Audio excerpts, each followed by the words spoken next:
Bon, alors je vais vous dire, donc la plupart des grands peintres de la Renaissance et du XVIIe siècle ont représenté des scènes bibliques, leur permettant ainsi de montrer leur talent.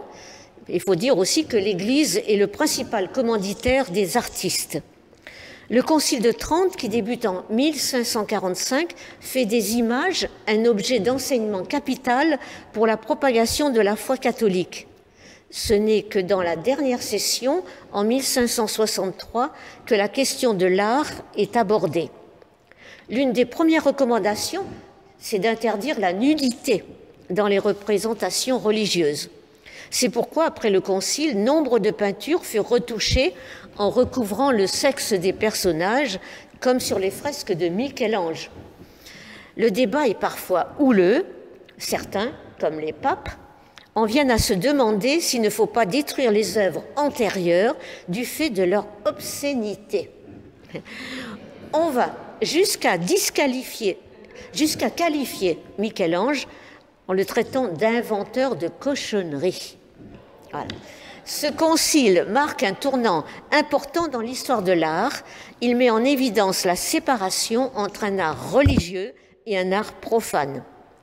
Le Concile veut également que la peinture soit accessible au plus grand nombre, mais aussi la rendre plus rigoureuse en se montrant fidèle au texte de la Bible. Alors aujourd'hui, j'ai vous pris le texte dans la Genèse, Genèse 22, quand Dieu met la foi d'Abraham à l'épreuve en lui demandant le sacrifice de son fils Isaac.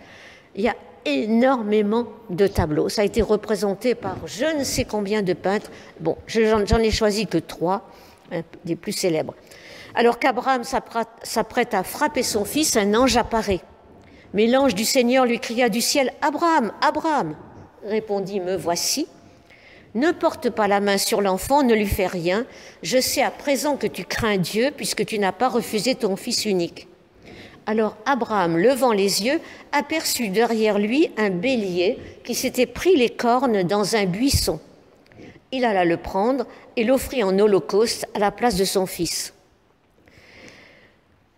Avec des variantes propres à chaque peintre, nous trouvons des constantes.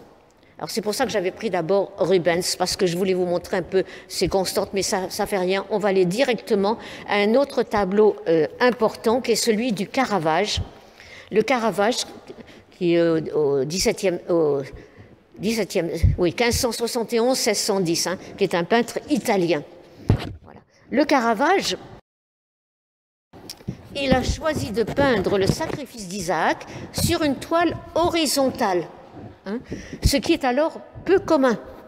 De ce fait, il ne pouvait pas faire descendre, comme vous voyez sur celui que je ne vous ai pas montré, l'ange, le Rubens, le rouge, là, le manteau rouge, l'ange descend du ciel, il vient de là-haut, il vient vraiment des cieux. Donc il ne peut pas faire descendre l'ange d'en haut, ce qui permettait à la plupart des artistes de créer un effet spectaculaire. Il fait apparaître ici l'ange au même niveau et à la même échelle que les personnages principaux de la scène.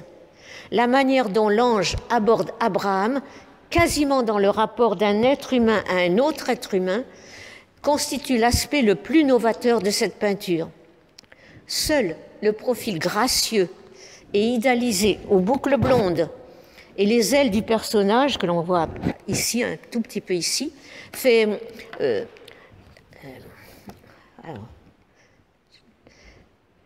indique que cette créature est d'un ordre différent de celui du jeune homme terrifié, Isaac, et du vieux patriarche qui se retourne vers l'ange.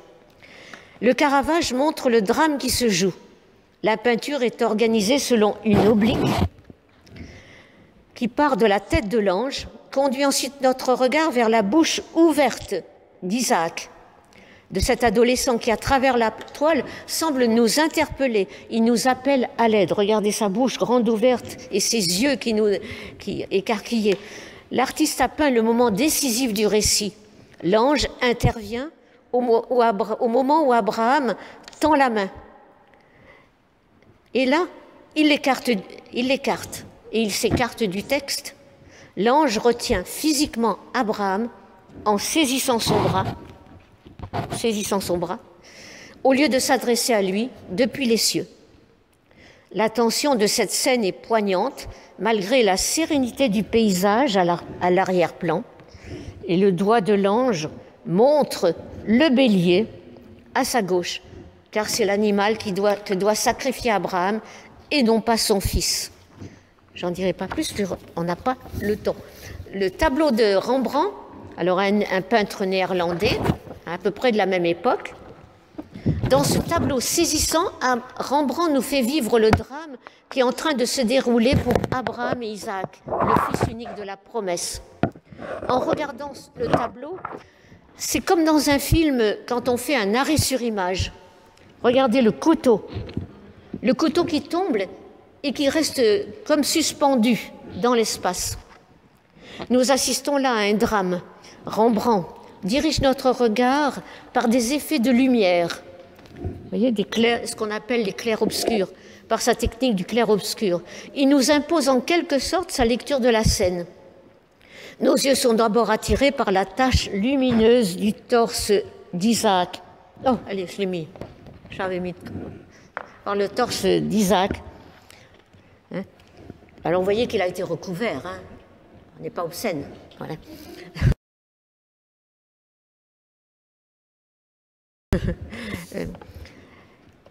Et le second éclat attire presque au même instant notre attention sur le couteau suspendu dans l'espace. La diagonale sur laquelle est placé le poignard est perpendiculaire à celle du corps d'Isaac. Et ces lignes qui se heurtent font surgir en notre esprit la scène horrible qui aurait pu arriver. On voit que l'enfant ne se débat pas, il s'abandonne totalement, il présente sa gorge à la lame froide. Il n'a plus de mains, elles sont liées derrière son dos, donc il ne peut pas se défendre. Il n'a plus de visage, on ne voit pas ses yeux non plus. Il n'a plus accès à la lumière, il n'a plus accès à la vie. Il est déjà entré dans les ténèbres et la mort. Et ça rappelle un texte que l'on lit au moment de la Passion, dans le livre d'Ésaïe, où on dit « Comme un agneau traîné à l'abattoir, il n'ouvre pas la bouche ». Et notre regard se porte alors sur le père de l'enfant, Abraham. Remarquez la force qui se dégage de cet homme déjà âgé. Quel contraste entre la peau laiteuse d'Isaac, présentée comme un jeune adolescent, et cette main épaisse, surannée, tannée par le soleil d'Abraham. Voyez aussi son visage à Abraham. Transparaît dans ce visage la forte émotion qui l'étreint. Son teint en devient décoloré, livide. Abraham se soumet à la demande divine ou à ce qu'il croit être la volonté de Dieu. Mais pour cela, il lui faut agir vite et sans réfléchir. Sinon, il pourrait hésiter et ne pourrait se résoudre à sacrifier son fils bien-aimé. De sa main puissante, il cache le visage de son fils. Est-ce pour l'empêcher de crier? Pour ne pas croiser son regard? Pour qu'il ne voie pas le couteau s'approcher de sa gorge? Il est sans doute persuadé que, comme les divinités et les idoles des nations voisines, Dieu peut prendre plaisir à voir répandre le sang d'un enfant. Et puis au dernier moment, tout bascule. L'ange arrive. Il apporte avec lui une autre lumière, une autre façon, une autre compréhension des choses. Une de ses mains arrête le geste meurtrier du père, tandis que son regard se porte sur le fils. Sa main levée signe l'arrêt de l'acte en cours, le rejet de toute violence. Abraham tourne vers le ciel un visage peut-être interrogateur. Il est prêt au pire. Est-ce qu'il prend soudain conscience de ce qu'il s'apprêtait à faire? Est-ce qu'il comprend que Dieu est le Dieu de la vie? Sa main droite s'est ouverte sous la pression de celle de l'ange. Le temps reprend son cours. Dans un instant, le couteau va tomber. Il va terminer sa chute par terre. Il est désormais inoffensif.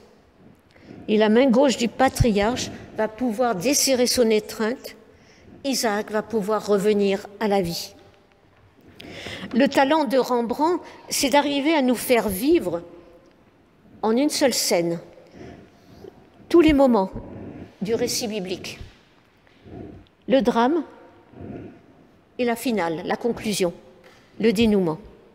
Il arrive à capter et orienter notre regard, ainsi que notre compréhension du récit, par la manière dont il peint les différents éléments. Rembrandt s'attarde sur le couteau, pour lui, qui est un élément clé du tableau.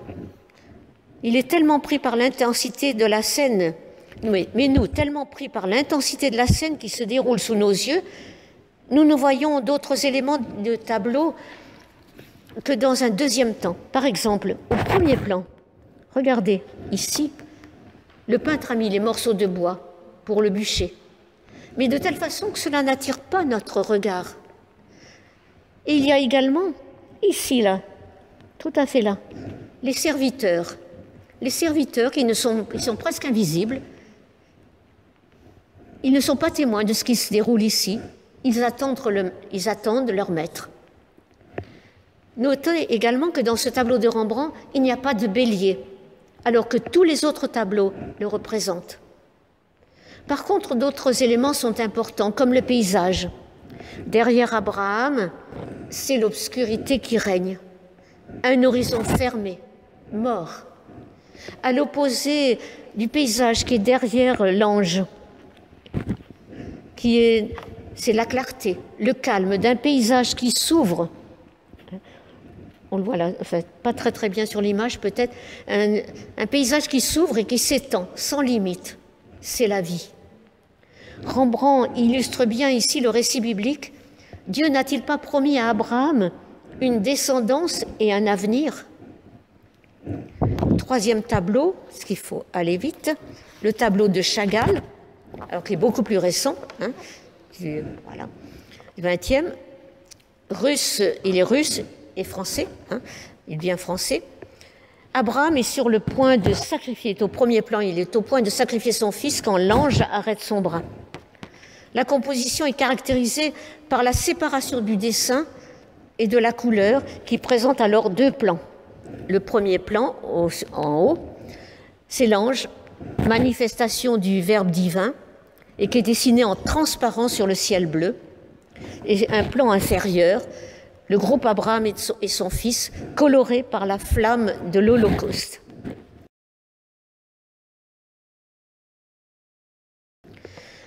Peinture moins figurative que dans les tableaux précédents, cependant la scène est très expressive, avec l'ange bleu, dont on parlait, qui symbole la paix, envoyé peut-être alors par cet autre ange blanc dans le coin. Est-ce qu'il représente Dieu? Je ne sais pas. Qui arrête l'ange bleu qui arrête le bras armé d'Abraham, qui va sacrifier son fils unique, Isaac, couché dans une attitude totale de soumission sur un bûcher. On voit le bois, hein, sur un bûcher, le jaune, couleur du feu. Derrière un arbre, ici, derrière un arbre, à gauche, se trouve le bélier. Ça ressemble plutôt à un âne, mais enfin c'est un bélier, qui sera finalement sacrifié. Et il y a même une femme là, qui semble inquiète, Sarah, qu'on ne représente jamais. Et souvent dans les récits, Sarah, elle est un peu cachée, elle rit en secret par derrière. Hein, bon, voilà. Et là, elle est inquiète par derrière. Et la tache rouge sang qui enveloppe Abraham se poursuit sur la scène vers le haut, qui évoque ici cette scène en raccourci, un raccourci temporel, un raccourci saisissant de tous les malheurs des Juifs, parce que vous savez que Chagall est juif, et le martyre aussi de Jésus qui porte sa croix. Voilà. Que nous dit finalement ce texte biblique? L'infanticide était un usage courant pratiqué dans les religions anciennes jusque dans la Rome antique, qui nous semble pourtant une civilisation très émancipée. On a du mal à y croire, à l'accepter, mais c'était un usage fréquent. Des nourrissons étaient offerts à des dieux pour calmer leur colère ou pour obtenir en échange des bénédictions concernant la pluie, les récoltes, etc. Cette pratique va cesser dans le judaïsme, mais elle était toujours en vigueur au 1er siècle de notre ère, puisque l'historien Tacite qualifia à cette date d'excentrique la coutume des Juifs à ne vouloir supprimer aucun nourrisson. L'histoire biblique raconte les débuts du monothéisme juste après les récits de la création. Le sacrifice interrompu signifie la fin de cette pratique et la fin du lien entre la bénédiction de Dieu et le sacrifice. Abraham avait d'ailleurs déjà été béni avant qu'il fasse la preuve de cette obéissance folle. Et c'est sur sa foi et non sur cet acte que Dieu l'a béni. La fin de cette pratique et son lien avec l'émergence du monothéisme est aussi présent dans le texte, car c'est Elohim qui demande le sacrifice. C'est le terme hébraïque. Elohim, c'est le nom de Dieu de façon générique, alors que c'est l'ange d'Adonai, que l'on traduit Adonai par Seigneur, parce qu'on ne peut pas dire le tétragramme, qu'on a mis, ou on ferait en français en disant Yahvé, mais le tétragramme ne se prononce pas et on dit Adonai à la place, et on traduit par Seigneur. C'est donc l'ange d'Adonai dans le texte qui l'interrompt, c'est-à-dire le Dieu spécifique des Hébreux. Et si l'on va un peu plus loin, on peut extrapoler quelques autres pistes de réflexion. Quand l'ange de Dieu arrête la main d'Abraham, il dit « Abraham, Abraham, ne lève pas la main sur le garçon, ne lui fais rien, car maintenant je sais que tu crains Dieu et tu n'as pas littéralement retenu ton fils, ton unique, loin de moi. » On dirait que Dieu, en fait, avait peur qu'Abraham retienne le garçon. Le verbe, on va en revenir, le verbe traduit par sacrifier signifie aussi élever, si bien que l'on peut aussi traduire fais-le monter. L'offrande est ce que l'on fait monter vers Dieu, mais tout ce qu'on fait monter vers Dieu, ce n'est pas forcément un sacrifice. Dieu demande à Abraham d'élever son fils, mais Abraham, lui, il entend sacrifie-le, puisque les deux peuvent être traduits.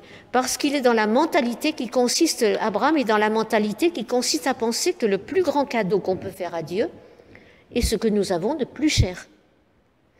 Le chapitre montre bien que Dieu ne veut pas la mort du fils, mais qu'Abraham l'élève en le laissant partir.